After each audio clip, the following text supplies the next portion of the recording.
situando entre diversos assuntos. Pode vir colar que aqui nós estamos juntos, passando informação de uma forma envolvente, entrar no subconsciente pra você ficar ciente. Obrigado pela força, pode colar meu irmão. Aqui é muito conhecimento e diversas opções, envolvendo com os monstros, sabendo o que estão dizendo. Pra amadores, veteranos, é isso que estou trazendo. Se inscreva no canal, sei o que eu faço e me insisto. Nem se posso confiar, cola aqui mano, chapisco.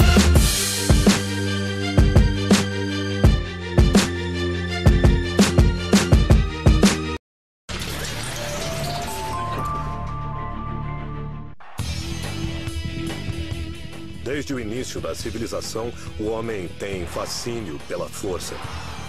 Potência, força, comando, controle e atenção. Isso deve ter começado quando éramos crianças e víamos desenhos, e agora somos garotos crescidos puxando ferro. Com todo o apoio da ciência, dos esportes e da tecnologia, hoje as pessoas são mais fortes do que eram há 100 anos. Procuramos meios de aumentar a força e a resistência humana.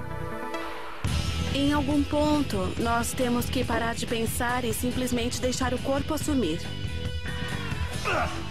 Eu bloqueio a dor, continuo e digo, vai dobrar, até que dobra. Como eles conseguem? É força pura ou ciência? Força sobre-humana. Vai, Ned, manda ver! Todos os que buscam a força sobre-humana vivem num mundo próprio, com suas próprias regras, padrões e ciência. Estes podem ser os homens e mulheres mais fortes do mundo, descendentes de uma longa linhagem da tradição humana que força os limites do corpo em demonstrações de força. Nós amamos puxar ferro! As pessoas são fascinadas pela força pura e por outros tipos de força também. Bem-vindo ao Arnold Fitness Weekend. É aquele Arnold. Acho que desde o início da civilização, as pessoas são fascinadas pela força e, antigamente, ter força significava que você podia se proteger. Por isso é que nas situações mais heróicas, o homem mais forte sempre era o maior herói. E eu acho que isso vale até hoje. Força, vai! Todo ano, a sensacional demonstração de força do evento de Schwarzenegger atrai 10 mil das pessoas mais fortes do planeta. É uma combinação de corpulência com bizarrice, num espetáculo absolutamente único. As pessoas ficam fascinadas com o que fazemos porque amam ver um peso enorme ser erguido. Erguer 230 quilos acima da cabeça não é normal. E ver alguém erguer todo esse peso do chão acima da cabeça impressiona muito. 2 arrancadas. E o árbitro deu um sinal para baixar.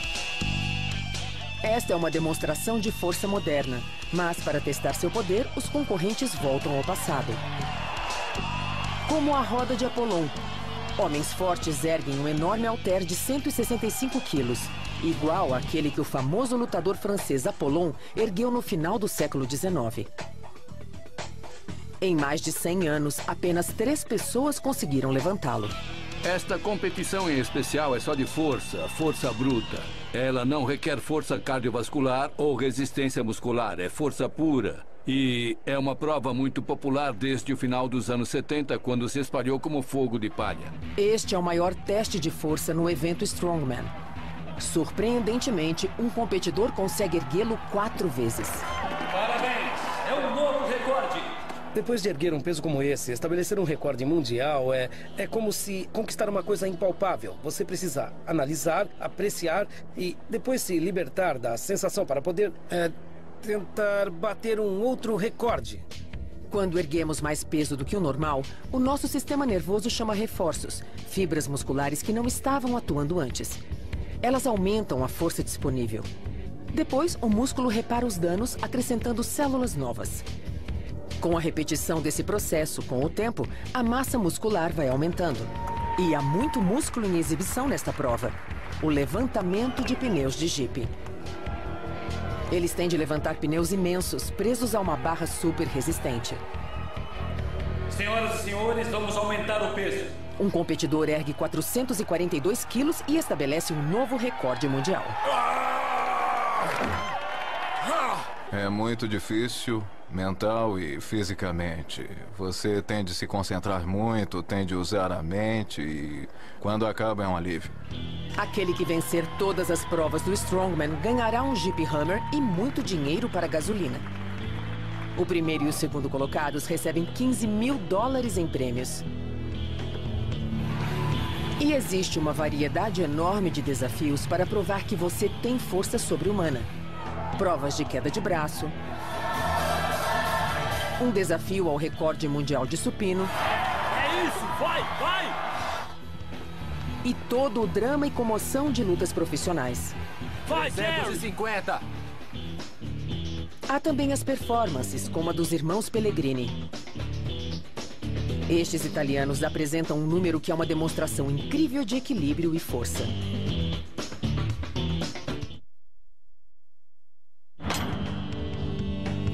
O que define a força?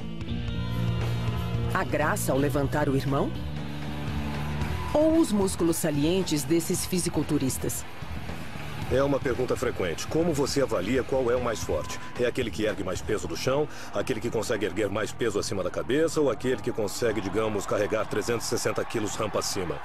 Existem muitas maneiras diferentes de comprovar a sua força. Essas formas sobre-humanas são resultado de arte e ciência. O Arnold Classic apresenta os maiores e, para alguns, os mais belos fisiculturistas do mundo. Foi assim que Schwarzenegger ficou conhecido. Antes de ser o Exterminador, ele era fisiculturista e ganhou fama no documentário O Homem dos Músculos de Aço. Desde o início, Arnold era fascinado pela capacidade que seu corpo tinha de se transformar numa obra de arte. Ele preferiu se dedicar ao fisiculturismo com um objetivo, que era esculpir o corpo, e não para demonstrar força, como fazem os halterofilistas que se dedicam a isso. O que os leigos não sabem é que fisiculturistas não são necessariamente super fortes. A sua meta é esculpir o corpo até alcançar proporções que, para muitos, são consideradas grotescas. No fisiculturismo, não é necessariamente a força que importa, embora seja preciso ser bem forte para atingir o nível em que eles chegam. Mas eles não competem pelos quilos que conseguem erguer, competem pela aparência. Eles passam óleo no corpo para destacar as fibras musculares e as veias. Para eles isso é bonito. Por que alguém escolheria ficar como o incrível Hulk? Pergunte a Lou Ferrigno. Por quê? Pelo poder. Para passar a imagem de comando, de controle. Tem a ver com a sua força interior. Por exemplo, quando eu era pequeno, eu perdi a audição. Eu era muito introvertido e tímido, mas eu queria chamar a atenção das pessoas, queria que gostassem de mim. Comecei a praticar fisiculturismo porque me fazia me sentir bem comigo mesmo. E quanto maior e mais forte eu ficava, mais atenção eu chamava. A aparência dos maiores fisiculturistas é estranha, inclusive para os norte-americanos comuns. Mas é assim que a coisa funciona. Quando estão nesse nível, puxam o resto da cultura. É assim. Quando começou a praticar fisiculturismo, Arnold era considerado tão esquisito quanto os maiores fisiculturistas de hoje. Se fossem colocados numa máquina do tempo para voltar à década de 50 ou aos idos de 1900, as pessoas literalmente chamariam a polícia. Porque achariam que algo teria acontecido à Terra, que teria sido invadida por marcianos. Homens fortes de verdade não têm músculos tão definidos, mas parecem lavradores fortes. E o segredo de sua força pode ser bem simples, muito treino. Quando vejo fisiculturistas, esses caras enormes que fazem eu me sentir pequeno, eu percebo que há muita diferença no jeito de treinar. Eles treinam para ficar enormes, para ficar inchados mesmo. E eu para ficar o mais forte que eu puder. Em 2003, segundo os padrões olímpicos, Shane Hammond foi considerado o homem mais forte dos Estados Unidos. Ele é campeão olímpico de levantamento de peso. Eu nem fui um garoto forte. O meu tamanho era normal. Shane parece um lavrador forte porque é exatamente isso que ele é. Tudo começou em Mustang, Oklahoma, quando ele começou a cultivar sua força erguendo halteres bem diferentes. O meu pai comprou um negócio agrícola quando eu tinha 13 anos. E comecei a trabalhar lá, colhendo de tudo. Melancia, abóbora, melão, todo esse tipo de coisa. E acho que foi aí que começou, descarregando caminhões. Então, a partir daí, eu fui ficando bem grande. Talvez seja por isso que a final do concurso Strongman seja conhecida como Passeio do Fazendeiro. Os finalistas ficam dentro de uma caixa feita de dormentes de ferrovia, pesando 390 quilos, e tentam carregá-la rampa acima.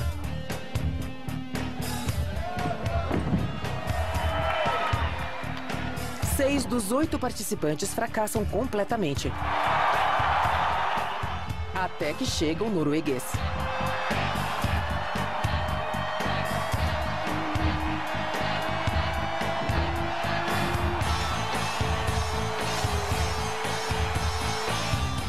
É tudo muito dramático, até o último concorrente fazer a prova na metade do tempo.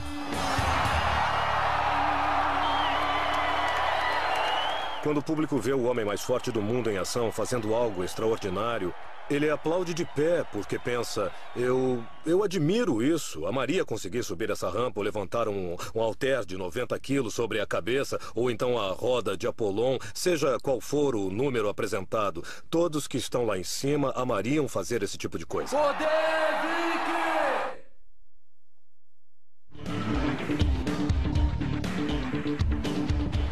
Os frequentadores comuns de academia podem ter um interesse passageiro pela ciência por trás dos poderes da força sobre-humana. Mas para os técnicos e atletas que trabalham aqui, há muita coisa em jogo. Se voltar às últimas Olimpíadas, na maioria dos esportes, a diferença entre a medalha de ouro e o 4º lugar é menos de 1,5%.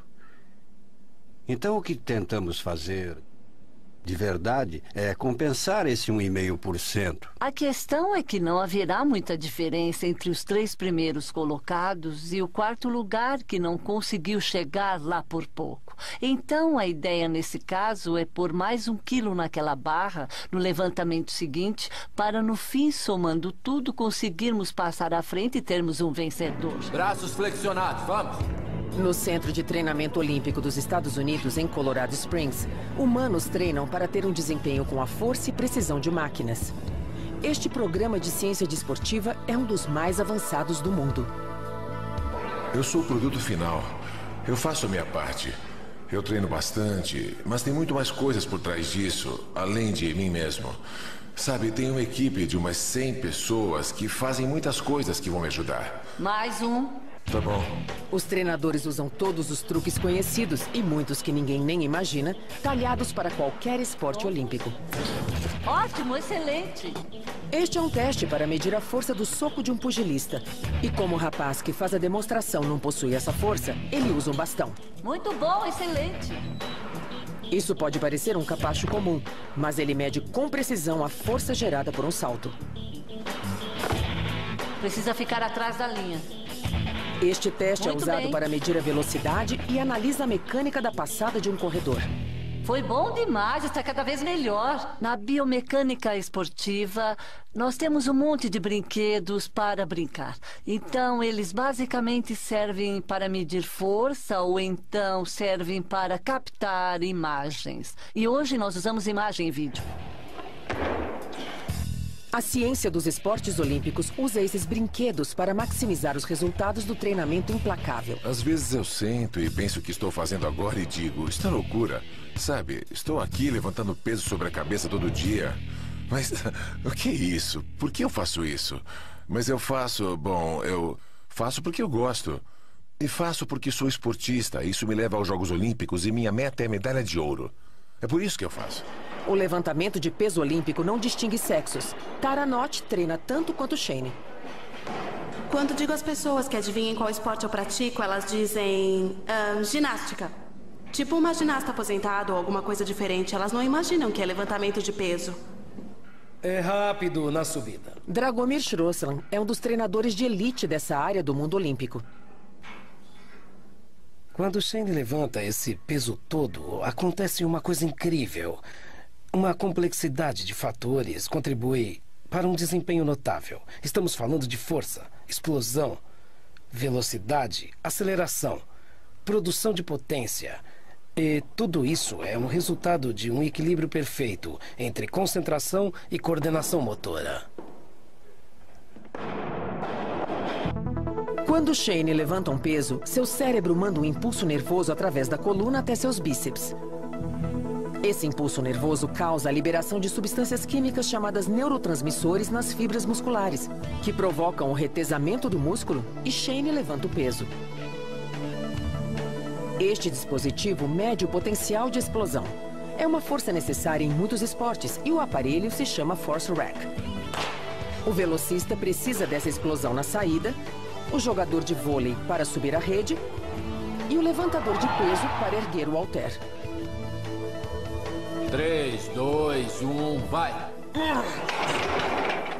A meta é treinar os atletas com a máxima eficácia para que levantem o maior peso possível.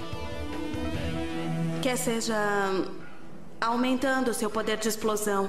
E, para tanto, é preciso poder medi-lo. E quer seja olhando para os ângulos do seu corpo. Você tem que poder analisar isso. E é isso que a tecnologia desportiva ou a ciência desportiva faz para nós. Ela analisa cada coisinha que não conseguimos ver no exercício ou levantamento.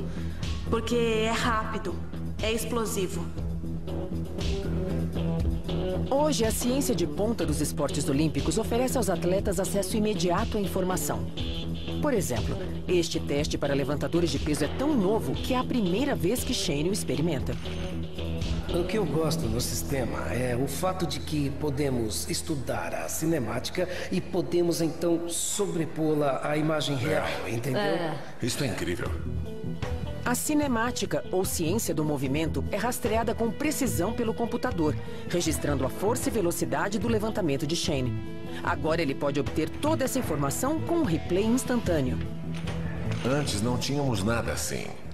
Um vídeo da hora que acontece, mostrando todas as velocidades, as posições e a força, tudo ao mesmo tempo em que fazemos o levantamento. Antes, tínhamos de fazer o levantamento e estudá-lo depois. E ter isso bem na hora é bem legal. Está dando certo. Ele me avisa que posso levantar mais peso, que tenho potencial para erguer mais peso ainda. Essa é uma coisa que me ajuda muito e vai me ajudar a ficar cada vez mais confiante. Eu me oriento visualmente, então quando vou revisar minha técnica ou mudar alguma coisa, eu preciso ver onde é que estou errando. E preciso analisar isso, tipo olhando para a coisa. E é isso que a ciência dos esportes nos dá. Pega um levantamento e nos permite vê-lo localizando exatamente onde fizemos algo errado. Por exemplo, os levantadores lutam para levantar peso simetricamente, que é a maneira mais eficaz. O vídeo simultâneo e a análise por computador tornam os erros óbvios ao atleta. Nós colocamos um tipo de coleira ou anel em cada ponta do halter, de cada halter. E através da análise dessa mecânica ou através desse programa de computador, conseguimos gravar em tempo real o caminho feito pelo halter.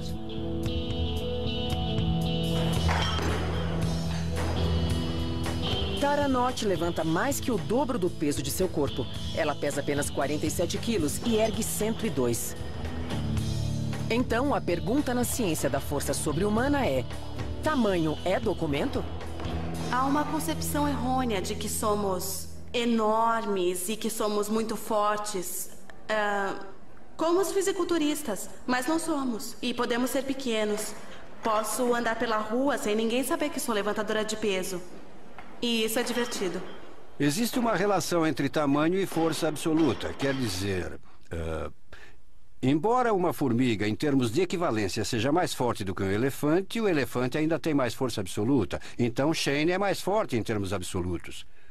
Mas, por quilo de massa corporal, se tem a mesma intensidade de treinamento, as pessoas menores costumam ser mais fortes. Proporcionalmente, a pequena Tara é mais forte que o grandalhão Shane. Acho que derruba o estereótipo. Muda completamente a concepção que se tem até agora. As mulheres podem ser fortes, poderosas, grandes atletas com muita força e ainda assim serem femininas. E eu acho ótimo mostrar aos jovens, meninos e meninas, que você pode ter qualquer tamanho para fazer o levantamento de peso. Isso!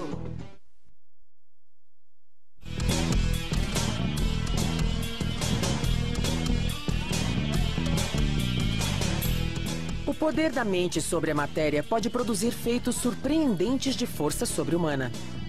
A mente é totalmente essencial para se ter sucesso no levantamento de peso. Nas competições difíceis, a determinação mental faz toda a diferença. Tem gente que se aproxima do peso e você pode ver pelo olhar ou no comportamento da pessoa que ela não acredita que vai conseguir levantar aquele peso. E aí, quando você vê essa insegurança, então já era. Numa competição, principalmente, o aspecto mental tem um papel enorme no levantamento. Ou seja, quando vai até a barra, se você não está convencido de que vai conseguir, você não consegue. Levantadores de peso olímpicos como Shane Hamann e Tara Knott conhecem bem o que os atletas chamam de momento, o estado em que a mente se solta e a força simplesmente flui. Após estudar a ciência de seu esporte, o próximo passo é esquecê-la. Nenhum atleta terá sucesso nesse esporte se não tiver a capacidade de bloquear tudo. A certa altura, nós temos que parar de pensar, ir até lá e deixar o corpo assumir. Eu me concentro nos meus levantamentos repetidamente e me vejo conseguindo antes de começar. E então a psique natural toma conta do corpo e eu me concentro totalmente no que estou fazendo. No levantamento de peso, os atletas falam que às vezes sentem que os pesos são pesados e às vezes que são leves. E, na minha opinião, isso é uma questão de atitude. Uma nova abordagem no aspecto mental provou aos cientistas que o cérebro realmente se altera fisicamente quando está em concentração intensa. A neuroimagem já está bem estabelecida e ela nos dará um retorno. Fará com que o aspecto do desenvolvimento atlético seja real e concreto. Os cientistas produziram imagens da mente em ação. Esta é uma imagem da mente no tal momento.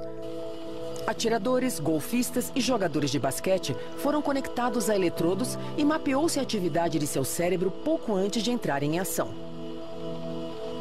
É o chamado momento. O momento é aquela hora em que se está totalmente focado. E do ponto de vista neurocientífico, isso significa que as estruturas do cérebro essenciais para a tarefa estão totalmente ativadas e que as estruturas ou processos mentais que não são essenciais se desligam. Há uma redução da atividade cerebral. O que a ciência está provando é que o momento, que antes era uma ideia intuitiva, na verdade é bem real. Da mesma maneira que monitoramos o índice cardíaco ou assistimos a um vídeo para ver a mecânica do atleta, vemos a atividade cerebral. Psicólogos desportivos do Centro de Treinamento Olímpico ajudam os atletas a se concentrarem.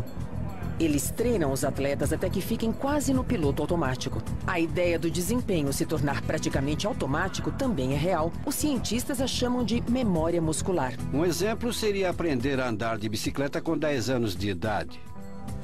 Você anda de bicicleta até os 15 anos e depois para durante 10 anos, mas andará perfeitamente se subir nela de novo. Estes são padrões neurais. Ligações neurais que se desenvolvem e se estabelecem e, portanto, quando o indivíduo for fazer o exercício novamente, rotas ou caminhos do cérebro são claramente estabelecidos e é uma forma de memória. Quando aprendemos algo novo, várias áreas diferentes do cérebro são estimuladas. E ao adquirirmos mais habilidade, a atividade cerebral também fica mais focada. Formam-se lembranças que sinalizam para músculos entrarem em ação. O pensamento ativo costuma nos tirar desse momento, então é quando você entra no estado quase zen ou hipnótico. E as pessoas descrevem de maneira consistente a sensação de estar nesse momento. O tempo parece quase parar e elas não têm consciência do esforço feito. Os atletas precisam estar empolgados, mas não demais. Existe um ponto em que é preciso estar no estado mental certo para ficar no auge, estimulado. Mas não em demasia, porque aí o desempenho cai. Já tive experiência com atletas em que a adrenalina faz o peso parecer tão leve que, de repente, o peso está muito acima do que deveria. E até num esporte em que se pensa que isso poderia ser útil, acaba sendo prejudicial. Então, eles precisam aprender a controlar isso. O poder da adrenalina pode ser tão grande que pode até fazer com que pessoas sintam uma força sobre-humana em momentos de crise. Nesses momentos de crise, várias partes do corpo, especialmente o sistema endócrino, entram em ação. A glândula suprarrenal libera substâncias químicas que incluem cortisona e também adrenalina. O sistema nervoso começa a reagir de várias maneiras e o pensamento é o último fator envolvido.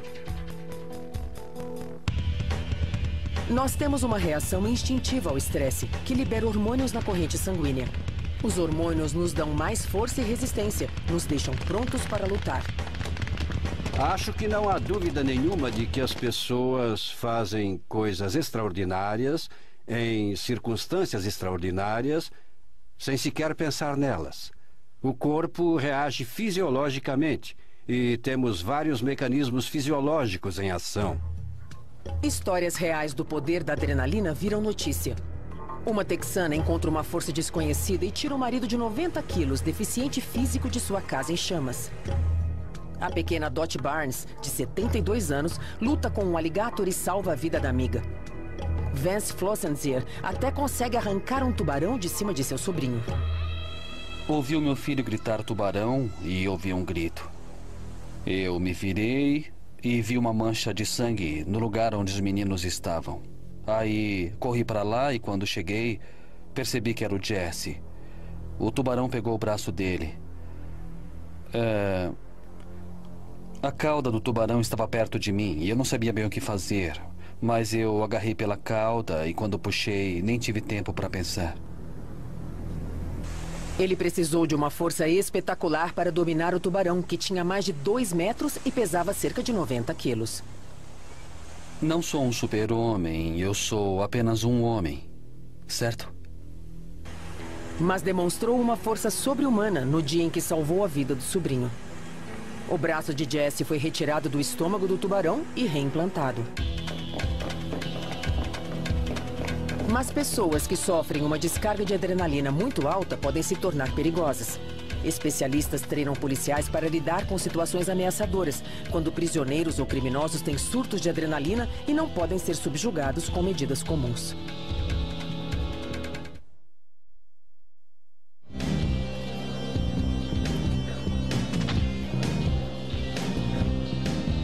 No mundo dos fisiculturistas, maior é melhor.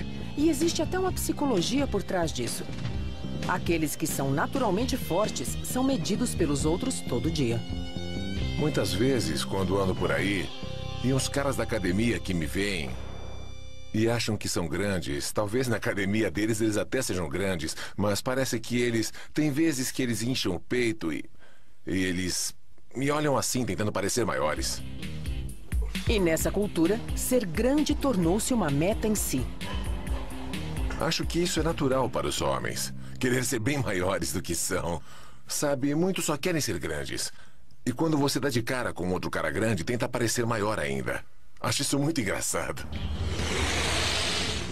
Talvez seja da natureza. Existem animais que se estufam para espantar os predadores. 350! Mas os humanos querem força sobrenatural. Shane mantém o seu tamanho à moda antiga, com exercícios olímpicos rigorosos. E ele não toma suplementos porque os atletas olímpicos são constantemente testados. Mas é possível que os outros frequentadores da academia recebam uma ajuda artificial. A mesma sociedade que exige a perfeição física também pode promover o uso de drogas. Todos conhecemos a anorexia. Agora uma nova obsessão aflige fisiculturistas. Muitos usam esteroides. E há o que chamam de vigorexia, onde usam drogas, manipulam a dieta, têm fixação pelo espelho. A única coisa que ambos têm em comum é a insatisfação com o corpo. E de muitas maneiras é a chamada síndrome dismórfica corporal. Eles não gostam do que veem. E você não pode dizer, você já está grande ou você está bem magro. Para chegar ao corpo ideal, apela-se aos extremos. O termo esteroide soa distante e clínico. Mas o que é realmente? Esteroides são hormônios, estão no corpo, são produzidos pelo corpo. Os esteroides usados em esportes de força, basicamente, são derivados da testosterona, que é produzida no testículo humano. Hormônios masculinos deixam os músculos duros e salientes. E agora as mulheres também querem. Mudanças no ideal de beleza são vistas por toda parte. Realmente tivemos muitas mudanças. Muitas mulheres, Marilyn Monroe inclusive, seriam vistas hoje como tendo um corpo mole demais, com pouco tônus. Agora a meta é ter o abdômen chato e firme, que possa ser mostrado com um estilo de vestir atual, ter braços tonificados e até com músculos visíveis. Isso requer muito treino. Celebridades têm tempo e dinheiro para um personal trainer, mas outras mulheres apelam para um atalho usando esteroides. Vemos mulheres com níveis de testosterona circulando no sangue muito mais altos do que um rapaz grandalhão de 17 anos teria naturalmente. Estima-se que de 3 a 6% dos adolescentes também usam esteroides. Em termos de desempenho esportivo, é assustador porque tanto meninas quanto meninos usaram esteroides na adolescência. Está claro que este não é um problema limitado a atletas de elite e não é um problema limitado aos homens. E é um problema enorme. As Olimpíadas baniram o uso de esteroides em 1975, não só para nivelar as competições, mas também para proteger a saúde dos atletas. Os esteroides podem dar uma força sobre-humana, mas o preço é alto. Eles podem estimular a aparição de câncer e arrasar com a saúde cardiovascular. Tendem a aumentar a pressão sanguínea, podem causar problemas de fígado, podem causar atrofia testicular, podem fazer mulheres pararem de menstruar.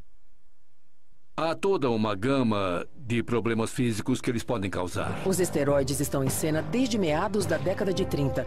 Hitler mandava aplicá-los nos SS para que ficassem mais agressivos. Hoje se sabe que os esteroides podem afetar a mente de outras maneiras e causar depressão.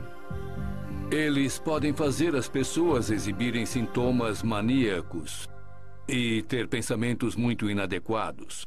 É um consenso geral de que eles tendem a fazer com que a pessoa fique de pavio curto.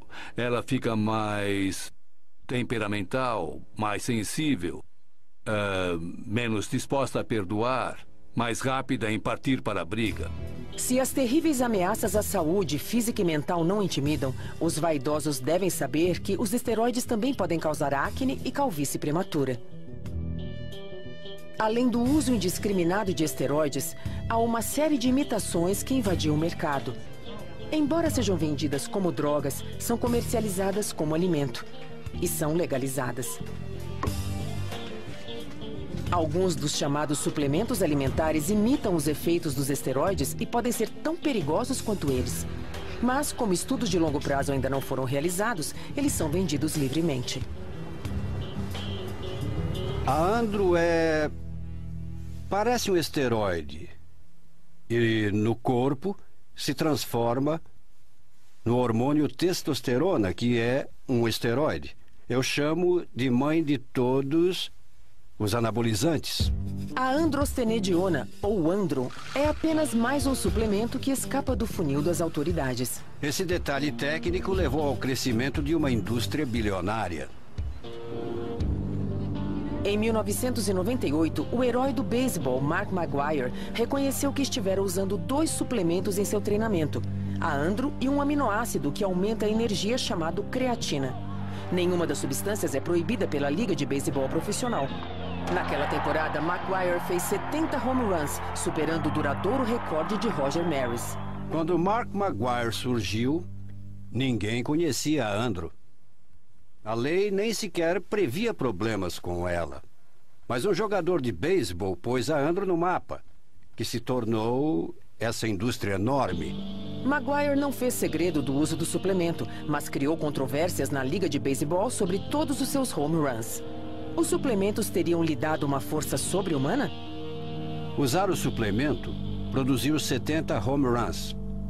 Esse é um feito e tanto. Mas acontece que todo mundo acreditou que sim. E agora temos essa questão dos modelos ideais. Como faço para ficar igual a esse modelo? Como consigo a mesma coisa? É muito fácil. Não precisa de consentimento dos pais, nem de nenhuma agência reguladora. Basta entrar numa loja e comprar a Andro. É isso que acontece. E houve uma explosão. A Liga Profissional de Beisebol só começou a fazer exames para detectar a presença de esteroides a partir de 2003.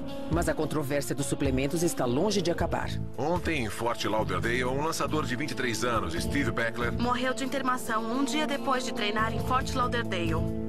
A morte de um jogador de beisebol durante um treino fez os legisladores pedirem reformas. Depois que Steve Beckler, do Baltimore Orioles, morreu do coração, soube-se que ele havia usado éfedra, outro dos chamados suplementos fitoterápicos. Ela funciona como anfetamina e é usada para promover perda de gordura e ganho de massa muscular. A morte de Beckler lançou suspeitas sobre a segurança de estimulantes não regulamentados vendidos sem receita. O mercado está bem à frente da lei quando se trata de regular suportes à força sobre-humana. A creatina, por exemplo, ainda não foi proibida porque é encontrada na natureza na forma de proteína, como no peixe. Mas os especialistas dizem que se você quer uma força sobrenatural, o modo natural ainda é o melhor.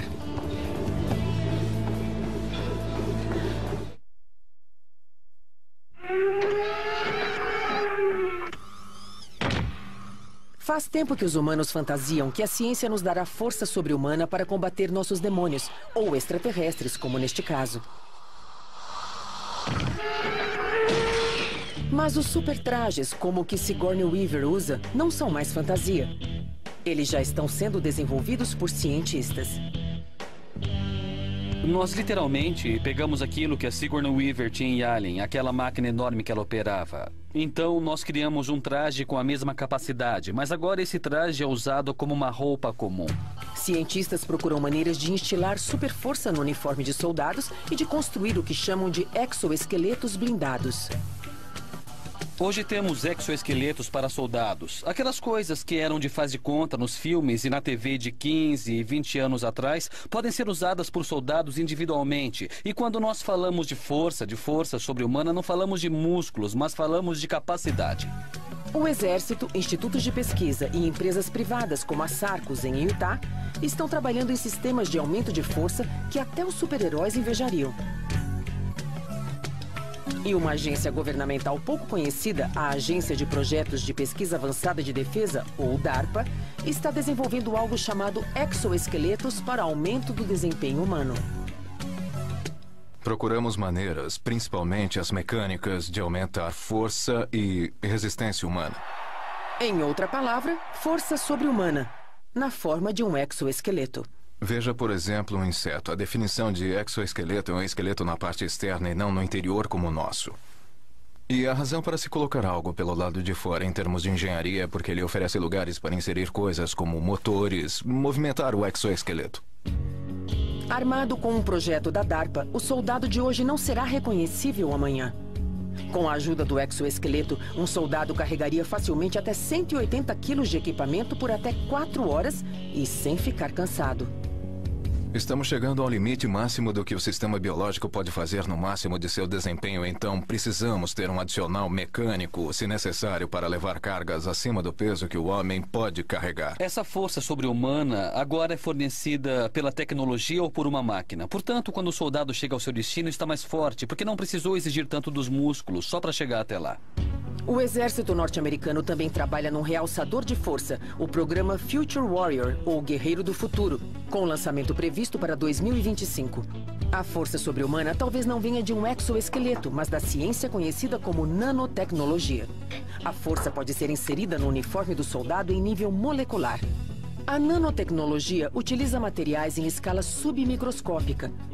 Um nanômetro é a bilionésima parte de um metro. E hoje já é possível produzir polímeros nessa escala. Eles se juntam aleatoriamente e começam a parecer uma teia de aranha. Se deixarmos que fiquem se juntando, vão parecer uma pele. O exército planeja usar um processo de eletrofiação para tecer os polímeros num intrincado sistema sensorial nos uniformes dos soldados. Pense nele como uma segunda pele, armada com inteligência artificial. Trabalhamos na inserção de nanofibras nesse tecido inteligente e agora temos a capacidade de fazer com que ele haja como músculos do corpo. As fibras são tecidas num material semelhante a tecido ou papel. São muito finas e têm a resistência e a consistência de tecido. Agora a questão é como passar de moléculas flexíveis para um tipo de tecido que possa se transformar numa camisa e que daria uma super força. E para fazer isso, precisamos fazer com que essas moléculas se unam na forma de fibras, como os músculos que têm a forma de fibras, e daí projetar um tecido que possa ser controlado de alguma forma, talvez eletronicamente, para desenvolver essa força. O programa Guerreiro do Futuro poderá usar exoesqueletos junto com a nanotecnologia. Para começar, a criação de um tecido inteligente é um grande salto para nós. Por isso, o programa de exoesqueleto está sendo usado com ele para poder suportar carga e fornecer força. O projeto Guerreiro do Futuro baseia-se na hipótese de que a guerra do futuro será urbana, com combates no meio da rua. Seja usando exoesqueletos ou a nanotecnologia, a nova força sobre-humana possibilitará que soldados subam escadas, corram mais rápido e passem rapidamente por vielas estreitas. Isso também poderá ter aplicações civis. A meta é melhorar a capacidade militar. Mas garanto que pessoas como eu, que trabalham nessa área, também ficarão felizes quando alguém que não andava há 20 anos puder sair andando até a sua caixa de correio. É o que vai acontecer quando isso for uma realidade. A nova tecnologia será inteligente. A blindagem com inteligência artificial saberá quando seu usuário está gravemente ferido e fará alguma coisa a respeito. A primeira versão dela é burra, já que é manipulada pelo soldado. Esperamos que a próxima geração seja provida de energia. E assim, quando o soldado tocar o torniquete, ele será ativado. E esperamos que com a inserção da nanotecnologia, que em tempos futuros de guerra, que o tecido inteiro possa ser um torniquete em potencial. Os intrincados sistemas destinam-se a tornar os soldados do século XXI uma mistura altamente especializada de homem e máquina. Historicamente, todas as nossas plataformas foram colocadas em campo. Os nossos F-16, por exemplo, os F-18, essas aeronaves tinham todas essas tecnologias e capacidades que não tínhamos para o soldado. Então estamos trabalhando para dar essas mesmas capacidades ao soldado para que seja um F-16 com pernas. Embora a ciência continue a buscar os limites da força sobre-humana, nosso destino ainda está contido no nosso DNA. Acredito que nascemos, de certa forma, programados para fazer certas coisas. E nós já tentamos alterar essa programação toda, de um modo ou de outro. Mas há um limite para isso. Você não pode ser uma pessoa totalmente diferente. Portanto, o desafio é como maximizar o seu potencial de modo seguro, saudável, produtivo. Como maximizar o seu potencial? É um pássaro! É um avião! É o super-homem! Sim, é o super-homem! Nascendo com ela ou não, o desejo de ter força sobre-humana permanece como aspiração humana quase universal. Bom, eu acho que se você tem um grande desejo de ser o melhor em alguma coisa, você tem que descobrir no que você quer ser o melhor e para que você tem o talento. Por exemplo, a gente vê esses homens que competem para ser o homem mais forte do mundo. Eles já têm um talento específico, eles já nascem grandes, eles são enormes. Quer dizer, todos eles têm, digamos, um dom hereditário de certa forma. E o resto vem pela força de vontade. Numa cultura que idolatra a força, a ciência poderá, afinal, ser a força derradeira que fará os super-humanos parecerem normais.